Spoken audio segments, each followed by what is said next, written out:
would say my introduction to music, to rock music in particular, was my sister's boyfriend brought over the Alice Cooper Killer record, opened it up, and of course it has the shot with Alice hanging on a noose there. And there was just something about seeing that image that really compelled me.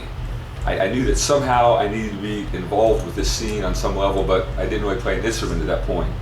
And then just a few months later, I was probably 10 years old at this point, I saw a neighborhood drummer playing along with Black Sabbath Supernaut in his bedroom with one of those big Magnavox, LP players. Side 2, Song 1, Black Sabbath Volume 4, and that was my moment when I said, that's what I want to do. I want to play drums.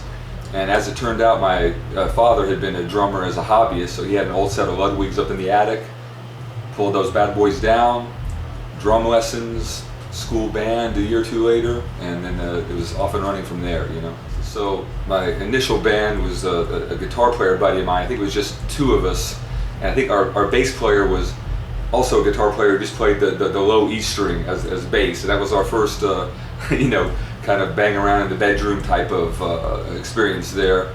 I want to say a couple years later is when we started, playing parties and this kind of thing. I think the first legit band that I was in was a power trio called Tripod. And again, this is, 76, 77, something like that. We played almost all Black Sabbath songs, and that was my initial foray into live performance. A couple years later, I guess I turned pro at 15 when I was playing, dances and parties and even some clubs I would sneak into, that kind of thing. And this was all kind of going on in the Houston area as well, Out of high school, I studied at the Berklee School of Music in Boston and really delved into a lot of different styles of drumming, Latin and jazz and funk, and really worked on a lot of that kind of stuff, because I always liked those kind of chopsy players, everybody from Tommy Aldridge and Neil Peart, and of course Ian Pace with Deep Purple, on through a lot of the fusion and other type of players. But eventually I kind of went full circle back into the rock scene, and I was touring in the mid-'80s with a band called Diamond Romeo around the South and Midwest. And I heard about the ex-guitarist from Kiss, Vinnie Vincent, auditioning drummers in LA. So I was able to score Dana Strum's phone number from Joey C. Jones, the lead singer of Sweet Savage. He gave me Dana's number. I called him up, made that connection. They agreed after a rambling voicemail message that I left for Dana, or actually answer machine the message that I left for Dana. And it's kind of a Disney story. I got the van, packed it up, drove out to LA, and auditioned and got the gig, and that was like my first, major recording experience. The Vinnie Vincent Invasion was one of the more dysfunctional, infamously dysfunctional units of rock infamy in the '80s.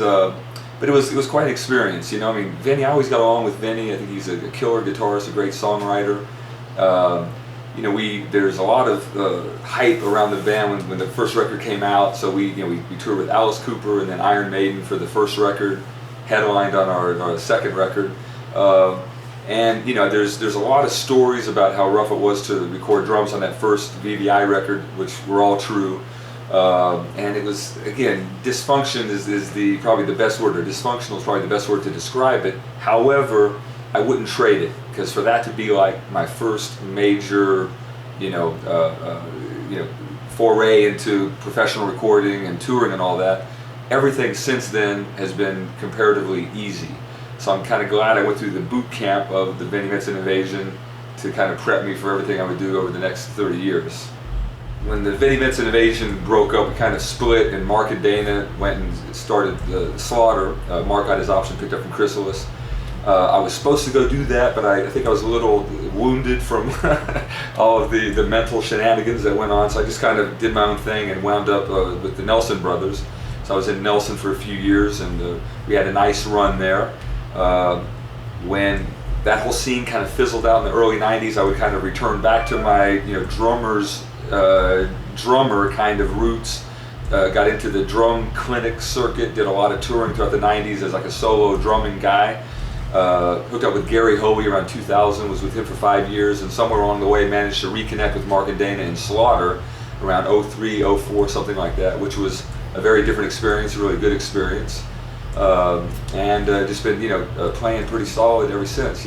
So I joined Lita Ford's band almost 4 years ago now, and it's been quite an experience. Again, I keep feeling like I'm going full circle.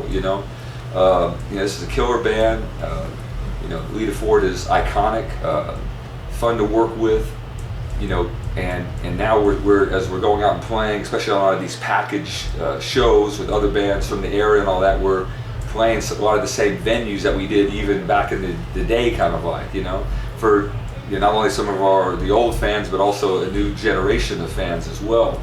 So I feel like this kind of music, this hard rock as we know it and we loved it back then, is now sort of like its own legitimate genre out there. And we're working all the time, having fun out here, and we're going to now work on a new record and keep the touring going. So no complaints on this end, man. Having a great time.